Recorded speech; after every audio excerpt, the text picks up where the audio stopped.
ওই বন্ধুরা আজকে আছি মহিষ বাজারে আই দিয়ে এই মালটা ডাইরেক্ট মহিষের ভিতরে নাই মেরে মহিষ বাঁচতেছে। যদি একটা মহিষ ভাঙ্গা গোয়াত ভরে তাহলে তো ওই মালটা ডাইরেক্ট জাহান্নামি।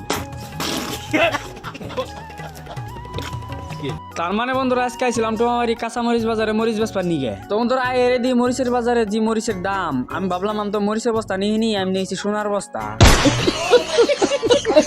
তো বন্ধুরা মরিচের চেয়ারটা কিন্তু পুরাই ভালো লাগছে। একটা ভাঙ্গা যদি গোয়ার ডলা দেওয়া নয় তুমি ফাল মারতে পারতে ডাইরেক্ট যাই বাড়ি বাবা।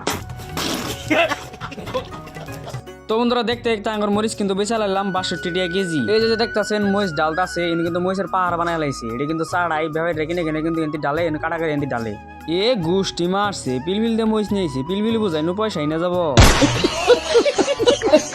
তো বন্ধুরা মরিচ বেচা কিনি শেষ এখন কিন্তু পয়সা নেওয়ার পালা। পয়সা নেবার বন্ধুরা কিন্তু ধৈর্য মান আছে না মনে হয় পয়সার বান্ডিল নিয়ে দূর মার মনে কি। তো বন্ধুরা আমাদের এই সাইডে কিন্তু প্রচুর কাঁচামরিচের আবাদ হয় শীতকালে। তো আপনাদের ওই সাইডে হয় না অবশ্যই কমেন্ট করে জানাবেন। আর টোয়ামারি বাজার কিন্তু কাঁচামরিচের ভাবে বিখ্যাত আসামের ভিতরে 1 নম্বর। তো আজকে মিনি ব্লগ এই পর্যন্তই শেষ। ভালো লাগলে লাইক কমেন্ট শেয়ার করতে ভুলবেন না। আর অবশ্যই পেজটিকে ফলো করে দিবেন। আবারও দেখা হচ্ছে নেক্সট ভিডিওতে। তো বাই বাই।